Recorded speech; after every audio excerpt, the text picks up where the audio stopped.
So Kelly. Hey, Gee. How are you? Doing well. Just, living inside this world. Living in the world. The real world. I think so. I have a question for you. Okay. Would you choose the red pill or the blue pill? I can't remember which one is which. Okay. I also tend not to just take random pills that random people hand me. It's good, smart policy. So, Have you ever seen A Star is Born? Just kidding. yes. Obviously, you have seen The Matrix. Yes, I don't remember which pill was which though. So what were they again? What did the red Forget pill about lead the to? pills. Forget about the Okay, pills all right, altogether. forget about the pills. Do you Doesn't matter. remember the scene where Neo starts to see the underlying code of the Matrix? Yes. Everything turns green and it's all symbols and whatnot? Yes. Well, today's guest helps write the code that machines use to read websites and applications and yada, yada, yada. Whoa. So Yes. she is creating the Matrix. She's the that architect Elon of the Musk- Matrix. Yes, that Elon Musk thinks that we are living in. Right? I don't know. Does Elon Musk think we're in the Matrix? He thinks that there is I believe it's like a 90% possibility that we're living in the Matrix. He's a brain in the vat guy person? Yes. And I have to admit, until this past weekend, I also wondered if we were just living in the Matrix. It's certainly possible. And then I realized, I don't think so. Okay. I think we're all real. I think we're all real people, just really living in the world. How do you know? I just decided. Cogito ergo sum. You think, therefore you are. Yeah. Only you, but you only know that you are thinking. You don't know that I'm thinking. Like, what if I'm here? What if I'm a projection of your mind? Here's the thing. It's fine. Even if it is, it's all fine. It's all good. It doesn't matter, right? I mean, now here's the question. Do you care to know whether the steak is real or not? Tastes like steak, smells like steak, looks like a steak, but is it a real steak, and do we care? I mean, I think I'm a little freaked out about what the steak could be if it's not real, but that's a topic for another day. It's schema. It's made out of schema. It's made out. It's made out of schema. You know, I It's wonder the if there's a Matrix. schema for steak. I'm sure there is. We can ask Martha. I'm sure she would know. And you know what? Here's the thing. If the schema steak tastes really delicious, then yeah, bring it on. Put it on the menu, man. I'm all for it. There is a menu schema. There is. And let's see, it has attributes. Well, we'll let Martha talk about this. She's the expert. What do we know? She is the expert. Well, I'm super excited. I'm super excited to talk about the Matrix and see if she can figure out schema for steak and all other weird things that she has no idea yet that we could get into. Super excited. She doesn't realize it yet, but she's going to regret guesting on this podcast. Okay. No, she won't. We'll have a great time. Welcome to the Matrix of Schema with Martha van Berkel. Da-da-dum. All right, we're out of here.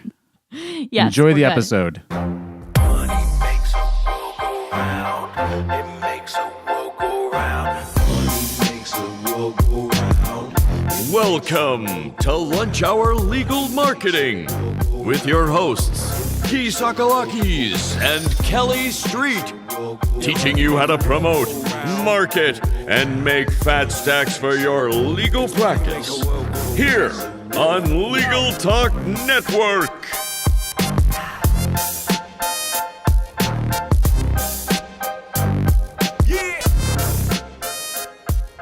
All right, so excited to have Martha van Berkel here with us to talk all things schema. And we'll get into what that is and why you should care about it and pay attention to it. But first, hi, Martha. Will you introduce yourself to our listeners? Sure. Thanks so much for having me. So my name is Martha van Berkel. I am a proud Canadian, and I'm actually the CEO of Schema App. And Schema App is a software as a service that does schema markup or structured data every day, all day. So I have a team here, and this is all we do. And I'm absolutely delighted to bring our expertise to all of you today. And I actually, my background is not in SEO. I actually have an engineering degree and then spent 14 years at Cisco doing everything from strategy and product management. So it's been really interesting ramping up in this new area and this new industry over the last 5 years and lending sort of that different perspective into this world. Awesome. Well, thank you so much for being here today.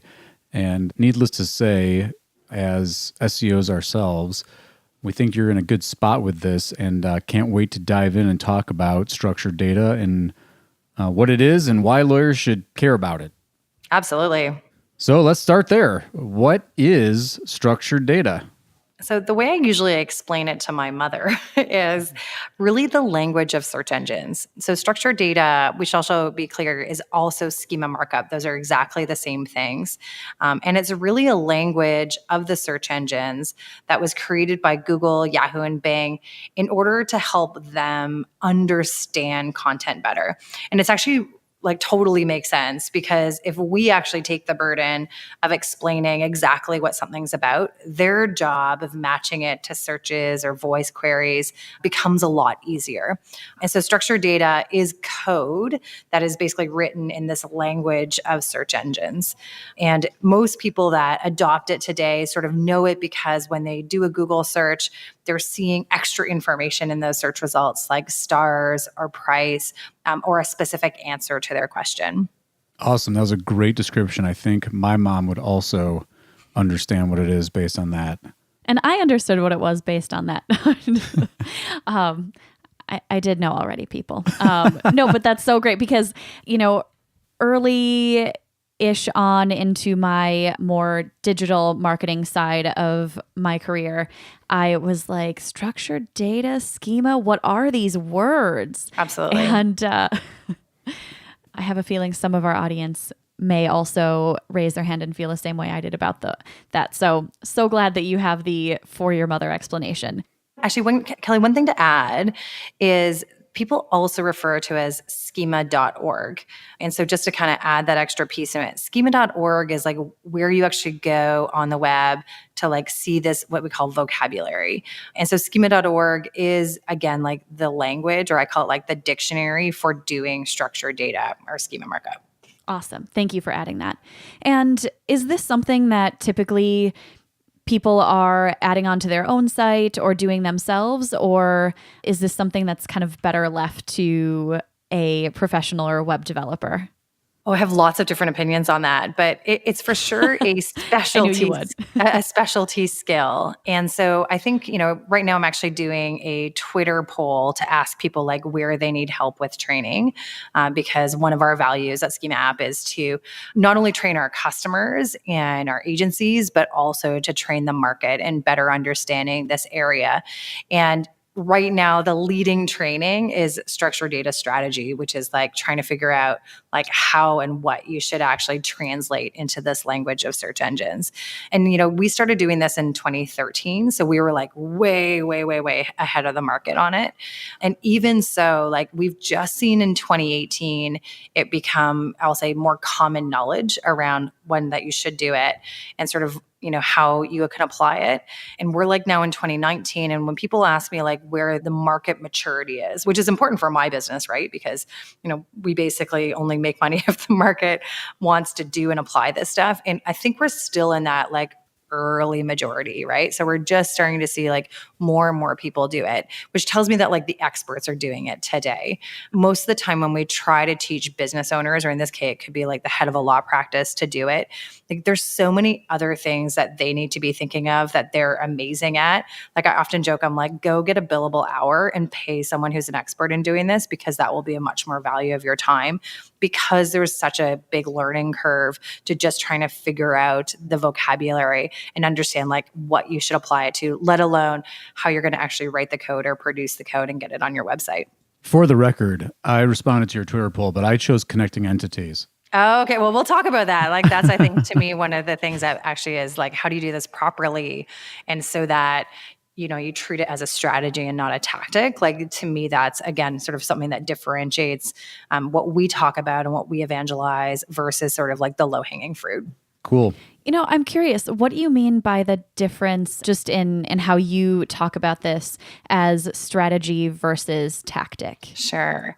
And this is, I think, like my background is a strategist, right? Like I'm a dot connector. And so when I think about structured data, most people are looking at the Google features. So these are the stars. These are like the price information. This is sort of like, it now sort of we have evidence that it contributes to answer boxes, sort of those answers that show up right under the ads. And so most people, when I say they're treating it as a tactic, are feature hunting. So they're like, what little bit of code do I need to put on what pages in order to get that search engine result page feature? And so to me, that's treating it as a tactic, right? Like you do want to try to get the most out of the SERP result. But if you actually step back and think about the fact that they created schema.org and structured data in order to help understanding, the question I often like to start with when I talk to somebody about what they want to do is, what is it actually about your business that someone needs to understand? Right? Like, let's start there. Because that's actually like the more strategic question to ask, right? Because like we don't know how the SERPs are going to change. And we need to make sure that they're finding out those things. So in a law practice, it might be that you just hired this killer lawyer who specializes in asbestos legal suits, right? Like something really niche. And so you actually want people to know not only like that this is your law firm and that you offer services for asbestos defense or whatever they call it, but that this person is on your team and that they're the ones who are delivering that service. And so if you were feature hunting, you'd be like, okay, I'm gonna optimize my organization and tell them like what my Twitter and my Facebook and those pieces are. If you're thought forward, you are going to do service markup because you've read my blog about like how you should do service markup, but you're going to probably stop there because there's no Google features for service. There's no Google feature for person, let alone like using some of these like connections to say like, oh, this is like, we do legal suits for asbestos. Like there's no rich snippet for asbestos, right? Like in search results. And so, at that point, you would have actually missed this huge opportunity where like for your business, the things you need people to understand aren't in those features, but can be absolutely translated into this language of search engines so that people can find you today, whether that be through a Google search or a Bing search, but in future, like through whatever other means that they're trying to find information. Today, sort of most prominent is voice assistants. Right. And the thing I love about this conversation, which we'll dive into more as well, but in terms of getting information to the machines, to me, the real future of all of this, if you listen to what Google's saying, is this is the switch from links to actually understanding stuff in the real world. And even though they're not quite there yet, to me, this is the thing that makes the most sense because, like, as you mentioned, if you have a lawyer who has a reputation for a specific category, or maybe they teach, and maybe they take leadership positions at other organizations. And this is one of the things we talk to our clients about all the time is that's the kind of information that if you can help the machine understand that, they're going to reward you because they're trying to search is trying to understand the real world with proxies like links. And then of course, in the future, schema and structured data. Absolutely. So topics and entities are sort of like what people talk about, like the movement from keywords to topics to entities. And I often have a lot of laughs when people are like, well, why can't I see impact like when I look at my keyword results, right? Because like, that's the old way of measuring things. Right. And actually most of our clients are seeing what I call quality traffic. So we're at the very beginning, like back in 2015, 2016, a lot of the evidence of why to do structured data was around like, you'll get more clicks, you'll get more impressions because of these, features or rich results in search. But that's like really evolved over the last 3 years to where even like Google's case studies. So if you go into structured data in developers.google.com and under structured data, you'll now see their case studies and they talk about everything from clicks all the way through like page time, how long people are spending on pages, how many pages they visited, all the way to conversion.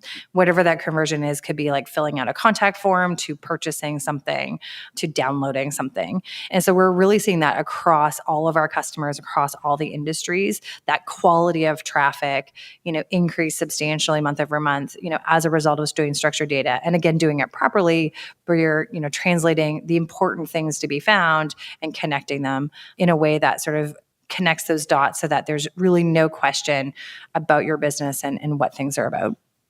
Right. This is the step they need to take in order to be the Star Trek computer. Absolutely. Like, I think, like a year and a half ago, like no one was like thinking about voice assistants now. And now it's a question of like, what do you mean? Like you don't have Alexa in your house, or like you don't have Google Home? And I think what's most interesting about how things are changing so fast is when you see how children use it, right? So I have a 3 and a 5-year-old, and like, do you think I can get them to sit at the dining room table without asking Google a clarifying question about a topic, or like trying to play their favorite My Little Pony theme song, right? Like, and so here's all of a sudden, these 3 and 5-year-olds who, don't know a world where they can't get information or ask questions or interact from, like from anywhere. And so I think, as we think about as entrepreneurs, whether you're, a lawyer or you're running your law firm, you have to be thinking, today people are still interacting on a desktop. We're seeing Google make bold moves like around the mobile, right? Whether it be through AMP or sort of mobile indexing. The next piece is like, what happens when like we don't even have a website they're going to because our data is what they're interacting with. And I often get told not to talk about this because it scares people. But like, I actually, like, search for a flight on Google, right? We used to go to Expedia. We used to go to these well-known brands in order to find this information, right? To do our research. Google does that all for you now. In fact, just yesterday, Google announced that they're going to have a question and answer. So it's like, goodbye, Quora, right? Right. And how ironic that Google announced their question and answer schema markup in December, right? And so, they gave you a means of breaking down that information into question and answer. So for me, I was like, oh, this is like so to support voice, and people asking voice queries, and voice queries are still like very much like a home, like entertainment thing more than a business research thing today. We'll have to see how that evolves. But, now Google is going to own that experience with regards to question and answers. And so part of me is, as a business owner, is like, you want to be in control of how your company and brand is understood. And structured data is a way today to start getting in that practice, as we see sort of the way people interact with our data changing very quickly. Completely. So one of the other things about schema markup so you've written a lot about it, you've talked a lot about it, you live and breathe it. And I was wondering, you have a kind of a downloadable or PDF sheet on your site about just kind of an overview of schema markup. And one of the benefits that you talk about is reaping the rewards of other leading edge technologies such as chatbots, voice search. We've obviously already talked a little bit about that, but I'm curious how schema, structured data, and chatbots Let's go there. Yeah. So I was recently talking to some people at a large chatbot company. Actually, one of our agencies was like, you should really talk to them. And I won't name them just so that I don't sort of... It was Intercom. And part of what I was trying to do, again, I'm a strategist, right? So I'm trying to see like, what evidence do I have of people applying this? Because we haven't, even with some of our largest enterprise that we work with, we're still like ahead of that curve, right? Like we're still on this early adopter phase. So some of the things that we have validated like in concept and sort of in beta in our world, the rest of the world isn't really ready for. And so I was talking to them and I was like, I'm just trying to validate, like, am I full of crap or not? Right? Can we reuse a knowledge graph for a chatbot? And let me just pause here to describe what I mean by a knowledge graph, because I do think this is really important, because when people think of a knowledge card in Google results, it's basically like if you were to Google, I always think of like Starbucks or some big brand. On the right-hand side, you see this knowledge panel, this knowledge card that explains like Starbucks is publicly traded. This is the stock. Like this is how you reach customer service. This is who the CEO is, et cetera. So that's a knowledge card. Most people kind of think of that sometimes as the knowledge graph, but the knowledge graph is actually that like web of information that Google has, Amazon has, Microsoft has. That's sort of connecting the dots through this information. So to go back to our legal practice example, this would be like, oh, this is our legal practice. We have these 5 locations. They're our sub-organization. Those 5 locations offer these services. These services, are provided by these specific lawyers. So if you actually could visualize, like I'm connecting that, law firm to the location, to the service, to the lawyer, right? And when you start connecting these dots, it can be like that lawyer could be an alumni of, let's say, Harvard Business School or Harvard Law School, or like there's other pieces in Harvard Law School was established on this date. So all of a sudden now I've connected this law firm to the Harvard Law School. And that's because I've like kind of, remember those like connect the dots, 1, 2, 3, 4, 5, and you like built a picture of like a duck or something. Again, I have a 3 and 5-year-old, so welcome to my world. Yeah. But we're kind of doing the same thing, right? We're trying to connect like, how is this information together? So if I were to say, does Martha's law firm, does it have Harvard alums? The answer is yes. And this is the name, but I've connected the dots because they now know how those things are related. When you start relating those things and you use the language of structured data to do it, you're actually building your knowledge graph. And these knowledge graphs are what power what's called the semantic web, where they can then sort of, infer things. And the other inference example I often use is they sort of create these things in what's called triples. I'm getting way too detailed here, but like, so girls. Go for it. Okay, so women can have babies, right? So we know that exists. That's a truth, right? And if Martha is a woman, then I can infer that Martha can have a baby. So by actually connecting these dots, so like this law firm offers this service, this lawyer provides this service, and this lawyer is from Harvard, I can then sort of conclude that that law firm, is associated to Harvard Business School or Harvard Law School. So that's sort of where this knowledge graph becomes important. And why do I talk about this? Well, a knowledge graph, is actually the basis of what a chatbot uses in order to answer questions, right? So if it can't figure out that, Martha van Berkel is the lawyer who went to Harvard and that I'm now an employee of this law firm, it can never point you to that right person to then say, do you want to set up a time with Martha? Right? In order to support this case, or yes. Right. So it's, being able to infer it back to chatbots. What the conversation I was having this organization was that their AI chatbot group was, specifically trying to get more into this inferencing or deeper understanding. And they're a leader and like, they're just kind of getting into this AI chatbot space. And by the way, they're building a knowledge graph about how like language is understood. So bing, bing, bing, my assumption that if an organization is trying to build a deep, knowledgeable chatbot that can get into all their content that they've written or to understand their organization, the answer is yes. If you do your structured data properly and you work with a company like Schema App, where we understand structured data and knowledge graphs, you can extract that knowledge graph and reuse it in really cool ways, including a chatbot. And get ready for Google to announce their chatbot. Absolutely. So they're working on it. I know they're working on it, which is so exciting. And they've talked about making it native to structured data. So if they don't do it, we'll try to beat them to it since we're small and fast. But more importantly, to just actually drive adoption of structured data so that they can then use it. So absolutely, word on the street is that is happening. And they're going to use it as if you beat them, you can. There's always Google Ventures. Oh, yeah. We're not worried about beating them. We're actually just trying to beat them to like help prove the point, right? That there's like, if you do this properly, there's all kinds of benefits across your organization and not necessarily just for SEO purposes, which then leads us to analytics, which you can let me know when you want to dive into that. We're ready. Let's go there. We're right there. Let's get into analytics. This is all, I just have to pause and say thank you so much, Martha, for your obviously deep knowledge that you are somehow able to explain on such a, I shouldn't say basic because it's definitely intermediate, but on at least an intermediate level. And so I appreciate how you are laying this all out for not only our listeners, but also myself. Problem. Yeah. Happy to do it. Again, we started a business and it took me 2 years to explain to my parents what I actually do. So I've had a bit of practice, and this is my favorite stuff to talk about.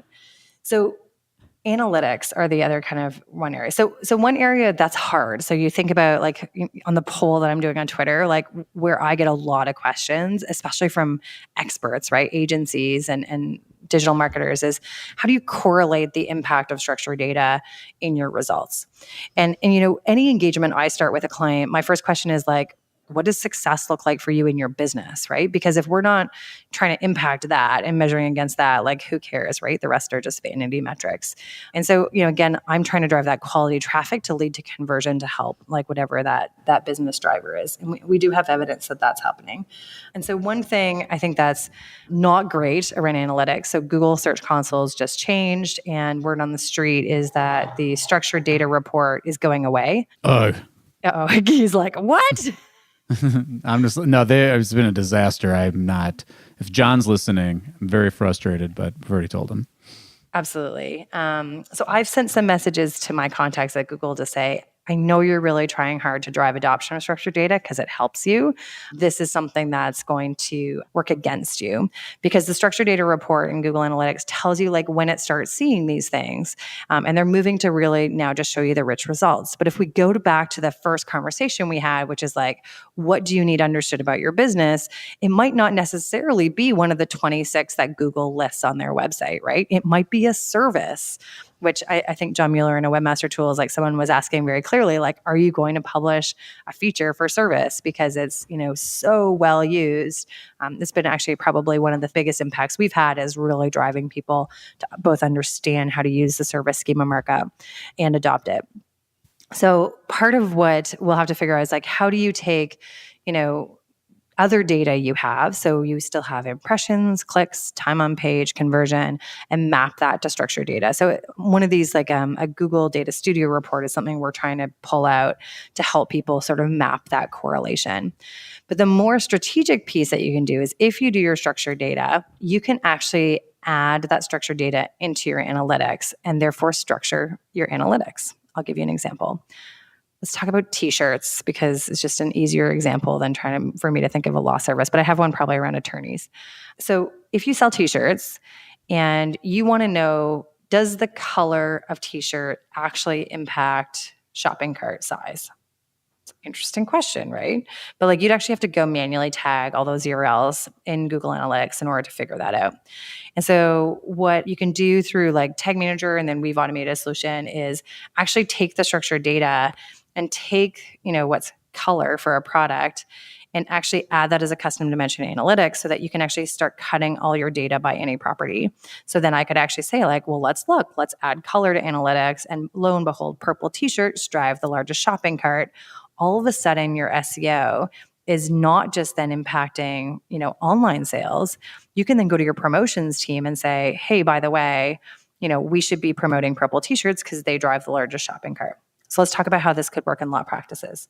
So let's say you have a very large law firm and you have like 120 lawyers. I don't know, is that a large firm? Pretty large, yeah. So you have a large amount of attorneys. And you want to know, does where they go to school actually impact, conversion off their like profile page?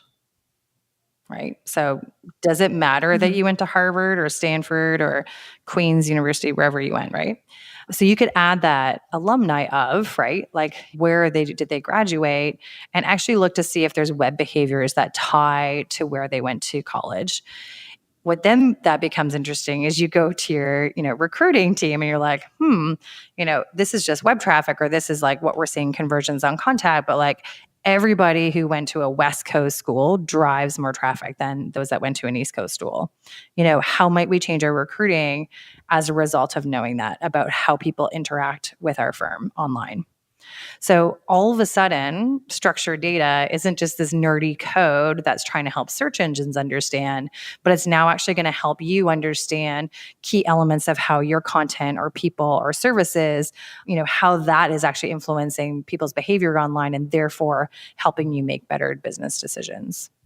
Can you think of an example or how someone would do this for practice area, or kind of the kinds of cases they've won? So it's a smaller personal injury law firm who they've done, medical malpractice, they've done asbestos, like you mentioned, they've done all of this kind of variety of of trials or suits related to personal injury, and they're trying to figure out, okay, how do we know that we can do all of these different kinds of things. We want to get a niche practice down and figure out which one. Yeah, where do we focus? Can you think of an example for how someone could do that with schema? So the first would be to like make sure you understand all the elements of those cases. And I probably would think of them as like it's an article. Like an article is the most generic type of like blog posting or news article, et cetera. I like article because it's kind of more researchy. And when I think about calling out a case, like in law practice, like you're often kind of calling out the details, right? That sort of influenced it, what was maybe referenced, et cetera. So it could either be a blog posting talking about it, which is sort of anything that's posted on a blog should be a blog post. But if it's more of a research article kind of talking about the cases in detail, then you might use article or even technical article if it's about a very technical topic. And so when you're describing those things, you're going to have things. And the reason I think of content is because like we all know that like it has a headline, it has an author, it has a topic, right? Or keywords. And so all those things that you're already putting, let's say in your WordPress blog, like to describe those things, you could look at that sort of like, oh, we're going to use the category because we're going to actually, in our blog, we actually categorize things by these different practice areas. You could actually then use the category schema and add that to your analytics to see sort of how that's converting or which one drives the most traffic to see sort of, how is our content working? And then depending on, who's writing that content and sort of how that content leads to engagement with them, you could then sort of correlate that perhaps back to, is this where we're sort of excited? And like, I can relate this a little bit to our business because in our journey to creating Schema App, we actually did SEO for SMBs. Right? So for small, medium-sized businesses. Yeah. And, for us, it was like, what do we actually like writing about and doing? So a lot of it was personal preference, which was like the nerdy structured data stuff. Again, we were really early in the market, but it also like the content we wrote on this stuff was really starting to get a lot of interest and people were starting to see us as sort of experts in this space. So part of it, I think with a firm, as they're looking at the data, it's sort of one piece of the puzzle in sort of understanding, as well as one piece of the puzzle generically across SEO, right? What drives traffic? This is more sort of understanding like what is the category? How does that influence people's online behavior? That's fantastic. And I think that's helpful. That's great. And I love it too, because it's not a lot of people are talking about or thinking about structured data the way that you just suggested, or at least not in my experience. So that's awesome for our listeners. I think the other thing that I will just maybe take it a step down from that level of awesomeness is like on a basic level for the folks that are like, if you're a small firm or you're solo, and I think maybe talking some tactical stuff. Absolutely. Let's walk before we run, right? Yeah. And again, just to kind of but still to validate for the people that are still feature hunters, these snippets and rich results, they certainly are compelling. They drive engagement. So, not to get into all of the black box of what Google's using, but I know it's been hot in the news right now. Bill Slawski's been publishing about the patents that they just filed relating to user engagement, but certainly stars and cards and all these rich results drive engagement. And so therefore it's likely that some of those user signals are going to play a role in how you appear in search too. So another reason. Absolutely. So where do you begin? And I guess like to just tie this all back, like the tactic is the first step to enabling these other things. So this is, step one for everybody is sort of what is. So the first thing we talk about is like, what should you optimize, right? And I've been using examples that actually relate directly to most law firms, whether they're very small or very large. So the first is your organization. And, there's sort of this concept of classes. So maybe I'll just talk a little bit about the vocabulary in schema.org. So there's this concept of classes. So classes are like the big thing. So an organization, a product, and then things sort of become more specific. So for example, in an organization, you can be an organization, you can be a local business, you can be a legal service, and then you can also be an attorney. And the difference between those is I really see a legal service as being like a law practice with multiple attorneys, whereas an attorney is more like a one-person shop. And so the first thing you want to do is understand like what is those key things about your business, about your law firm that you want people to find. And so the first is like you're going to want them to either find you as an attorney or find you as a legal service. So you want to kind of define the organization. And when you define the organization, you want to include things like your address. There's one thing, and I believe this is in our local business blog. So here's a fun one. Google Schema Markup local business. And I usually beat Google in the search result, but it actually gives you like down to the detail about like how to do local business schema markup. Just insert legal service as the class instead of local business, and that will work great for legal companies. And for the legal service, one of the key things you want to do is also call out area served. And I highlight this because it's so important to kind of call out the regional. So most law practices or most local businesses, correct me if I'm wrong, like serve either a primary city or a county or certain regions. And so area served is again one of these properties. So every class has a property. So think of these as like the ways that you describe the thing. So in a legal service, we're going to use things like an address, what's the contact number, area served is one of those key things to define like what area do you actually serve.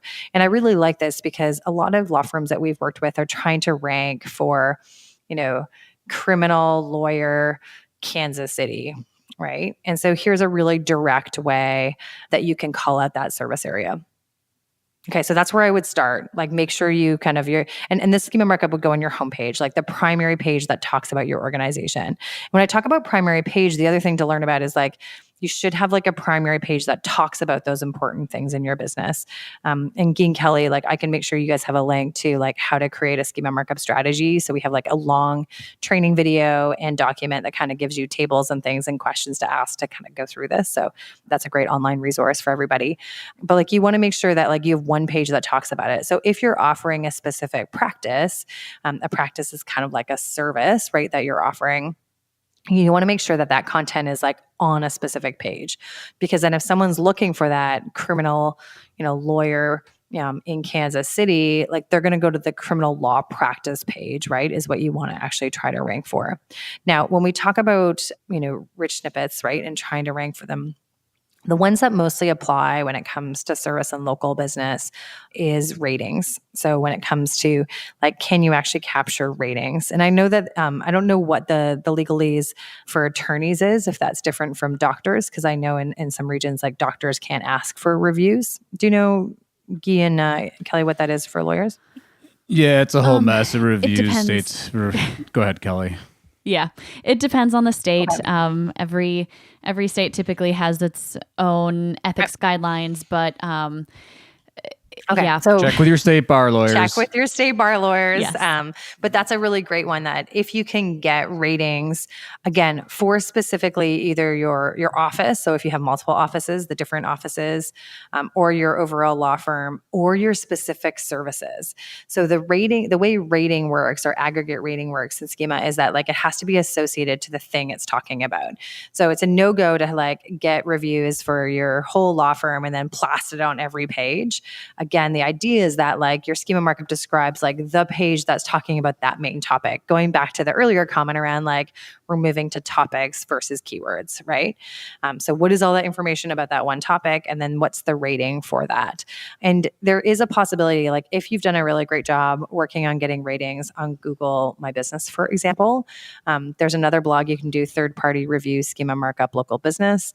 And we have another blog on how you can appropriately reference that and use that on your homepage. Great debate across the SEO world. It won't impact your knowledge card, which is like that right-hand thing, but it can help your rich result and understanding. But the key thing is for those practice areas, most people don't think about getting ratings like for their actual services. And so that's actually like, I would say like low-hanging fruit, if you can, based on the rulings. The other piece then is your people. Like I really think for law firms, like a lot of people go to a lawyer, right? Like when I was asking someone recently about a recommendation and like they named a person, right? Like they didn't go like, go to that law firm, like they named a person. So I think the other one is like schema markup. There's schema markup for person. And while it sounds really generic, it's like alumni of, like that they're an employee of, or they're a founder of. So you can really describe that person in detail. Now, the other thing with schema markup to note is that anything you're putting in the schema markup does have to be displayed on the page. And so if you get really excited when you're first starting and looking at like everything you can describe about the person, but that information is not on the page, think of that as then informing your content for the page, right? Like the search engines created schema.org to define all the things that they wanted to know about these different topics. And so you can kind of backwards engineer it to be like, oh, that's really interesting for a person they want alumni of. They want, contributor to, right? Like they actually wrote these documents. And so perhaps there's some policies or, different kind of precedence cases that they've worked on. If those are documented somewhere, you can actually, again, link those together, informing that knowledge graph about that person. So I guess like legal service and attorney, just knowing those differences is important. Service is really important. And then if you're also doing videos, you can link the video to whatever that topic is. So whether the video is about something or let's say that this practice is the subject of that video. It's awesome. Now, people often ask, like, that's great that you know what to put on it. Then you have to figure out, like, how to actually get the code on your website. So there are free generators. So depending on what people want to use, Google has their own sort of highlighter you can use. It doesn't include service in some of these areas served, other these more advanced pieces. There's free generators online. If you don't have a list of those, I can make sure that you have a link. We have a document that's actually like all tools around structured data. So that's a good reference. And then, of course, Schema App's awesome because it allows you to generate and integrate it. But I'm not here to sell. I'm here to inform today. No, absolutely. And I will reiterate, definitely check out Schema App. Puts out so much great information between the blog, even the knowledge base on Schema App itself is fantastic. So if you want to dive deep and really get into doing a lot of the stuff that Martha's talking about, that's a great resource. I'm trying to think of other things that come to mind. Q&A is a big one. Absolutely. And I know that and you can refresh my memory, but there were 3 new rich results: Q&A, how to, and something else. I think they just announced recently. Let's go look. Let's go look. Yeah, so Q&A for sure is a hot topic. And it's, again, like they announced yesterday, they're announcing like their own Q&A platform like Quora. It's really based on structured data where people like upvote or contribute ideas. So think of it as like a community or knowledge base where people are adding their insights and information, and then you're kind of picking the best response. Q&A was for sure sort of tailored for that. And if you go to developers.google.com and into the search documentation, they're very clear in the Q&A page documentation on, this is where you should use it and this is where you should not use it. They have like a content guidelines with valid cases and invalid cases. So check that out. The other ones I think that are more interesting, again, I'm a strategist, so I'm just going to tell you like the ones they've introduced that I think like show change. So if that's of interest. That's great. Do it. So that works. Data set is one that they've articulated. So how do you like publish data? And then they've also talked about like news feed. So there's this thing called the data commons, which is like where you can actually like publish your data directly to this, kind of think of it as like central location. So again, to my like your website is going away comment, like this to me is like further evidence that like you'll be publishing your data feed in a way that's consumed for these different other consumers to present it in a way that like searchers are looking for. And so we see that both for news articles, like we're seeing it for the news media agencies. Again, it's like very restricted today. A new one on here that's like I just noticed is employer aggregate rating. Ooh, that one's like brand new. Let's have a look. So this one's saying, does your site provide salary estimates and does your site provide job postings? So it's saying go to occupation structured data if it's salary estimates and go to job posting for this. But this one is specifically user generated ratings about hiring organizations. Ooh. So what do we interpret from this? So Glassdoor, right?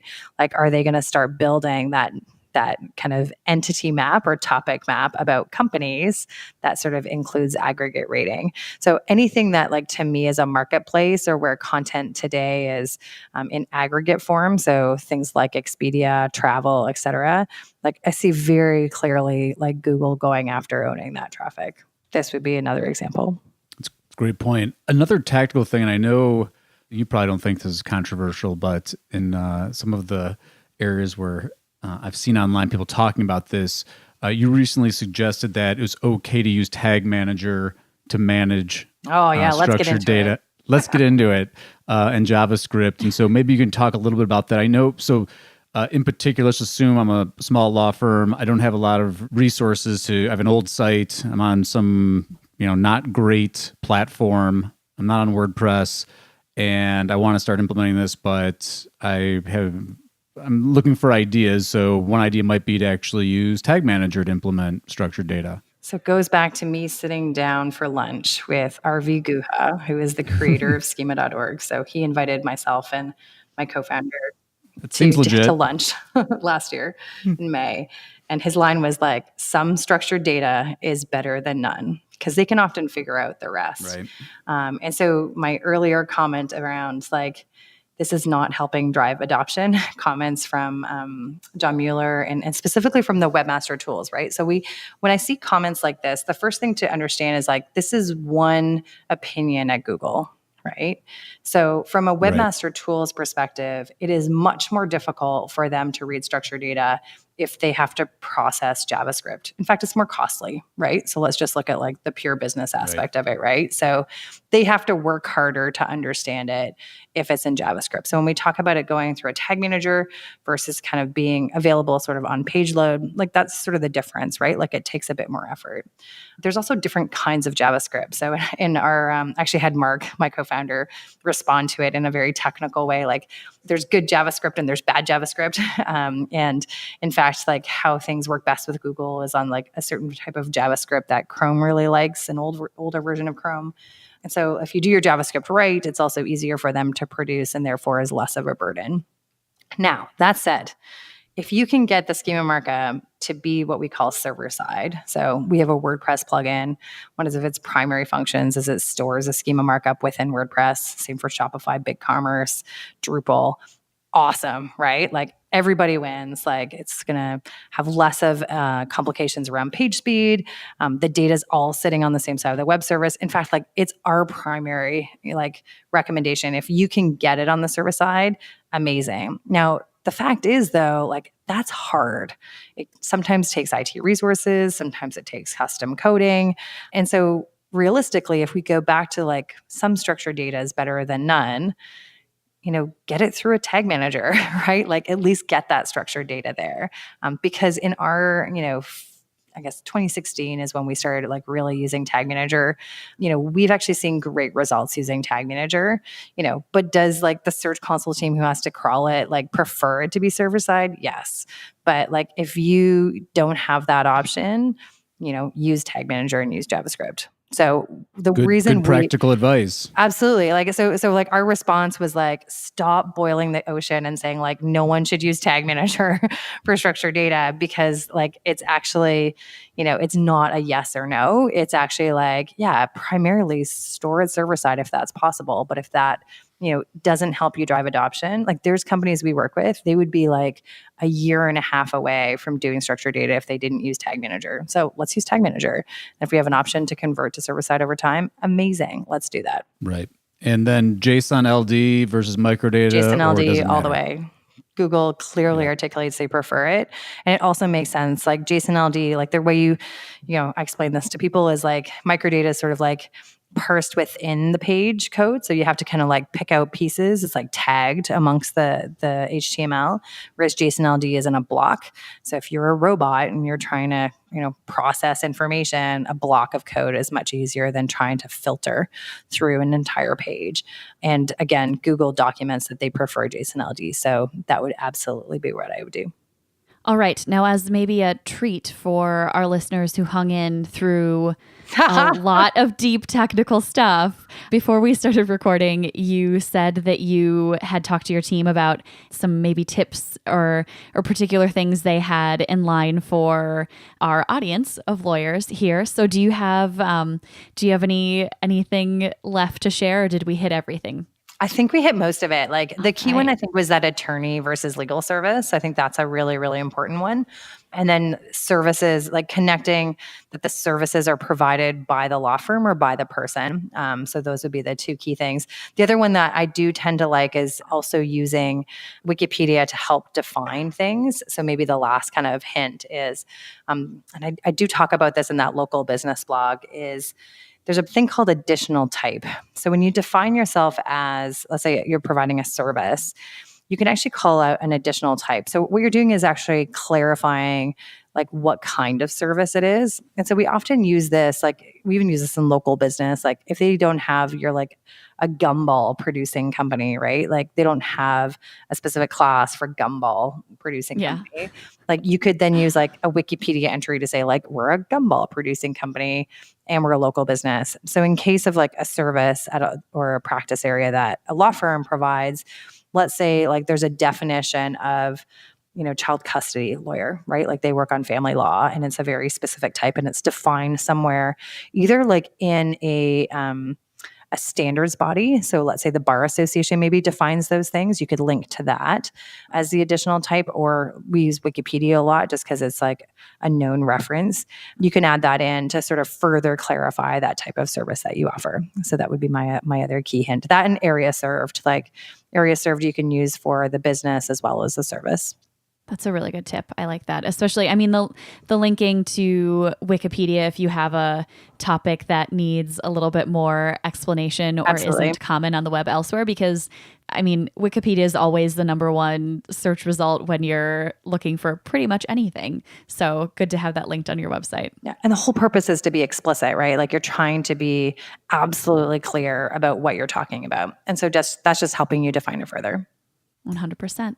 Guy, do you have any last questions? Because I have one last No, one. I am.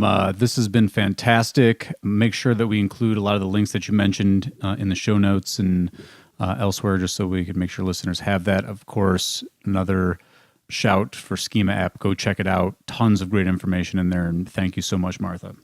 Absolutely. Happy to be here. All right. My last question. All right. On the hot seat. Because it is called Lunch Hour Legal Marketing, we've forgotten this a few times, but I remembered this time to ask, Martha, what did you have for lunch today? Oh, I had a beautiful kale salad with smoked salmon. Nice. You're getting a lot of kale into your life. Absolutely. I'm a kaleaholic. And then with a little like brewed kombucha, so fermented tea. Where we're located in Guelph is actually like an agricultural innovation center. And so we get a lot of stuff farm fresh or from a lot of local producers. Nice. Do you make your own kombucha? Not yet.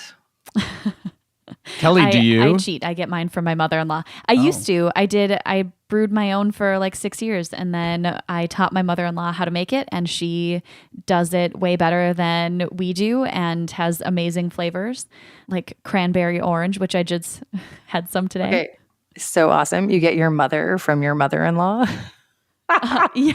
Kombucha joke. Well, actually, I believe we gave her a mother because we had been brewing it. It's pretty great. Point of clarification, the mother is like kind of like when you're brewing beer, like that sort of part the yeast that you started from. Yes, otherwise known as another, just like schema is kind of weird, otherwise known as a SCOBY, a.k.a. a symbiotic culture of bacteria and yeast. See, this is why we need to clarify things with structured data. Yes, exactly. Exactly. Awesome. Yes, like Guy said, thank you so much, Martha, for joining us. I'm sure everybody learned so much. And if you have any questions, Martha, where can people reach out to you at? Sure. So on social media, I mostly hang out on Twitter. So at Martha van Berkel or at Schema App Tool, but at Martha van Berkel, you can reach me there, either tweet at me or DM me. I'm happy to sort of join in conversations. And then you can find me on our website, www.schemaapp.com. And again, we're here to sort of educate the market as well as sort of be a resource to help people understand. So check out our content. If we're missing something specific, let us know and we'll do our best to produce that for you. And I guess I should tell you, like, I did just launch a podcast that talks about more of like how this world is changing. Yes. So it just got published on Google Podcasts today. But it's called Connecting the Digital Dots. And I talked to other people like Bill Slosky. Nick Wilsden is the SEO for Vodafone, about sort of things we're seeing changing in the market. We talk about like the future of search. The other one that's really relevant to our conversation we had today is Rob Bucci. So he is the founder of GetStat that was just bought by Moz. And we have a whole podcast talking about that transition from keywords to topics. Fabulous. Thank you so much. And thank you to our listeners. If you have yet to subscribe, please go ahead and hit that subscribe button. Find us on Apple Podcasts. Give us a rating and review on there, Google Podcasts, or any of your other favorite podcast apps. Thanks so much. And if you happen to have a review podcast site, please make sure to add structured data to your review. Money makes a world go round. Money makes a it makes a world go round. Thank you for listening to Lunch Hour Legal Marketing. If you'd like more information about what you heard today, please visit LegalTalkNetwork.com. Subscribe via Apple Podcasts and RSS. Follow Legal Talk Network on Twitter, Facebook, LinkedIn, and Instagram. And/or download the free app from Legal Talk Network in Google Play and iTunes. The views expressed by the participants of this program are their own and do not represent the views of, nor are they endorsed by Legal Talk Network, its officers, directors, employees, agents, representatives, shareholders, or subsidiaries. None of the content should be considered legal advice. As always, consult a lawyer. And we're going to prove that you can learn even when you're inside the matrix. And that Kelly randomly... No, they're going to edit that part out. Adam, right. They cannot Sure. use that part. They have an amazing track record of editing out the things that we don't want. Yeah. I think they're 0 for 5 now? I've been good with it, really. I mean, I get all sorts of feedback. Listen to your episode. You're really weird, but great information. That's my review, by the way, for Lunch Hour Legal Marketing. Great. Awkward, weird, great info. I mean, it is all those things.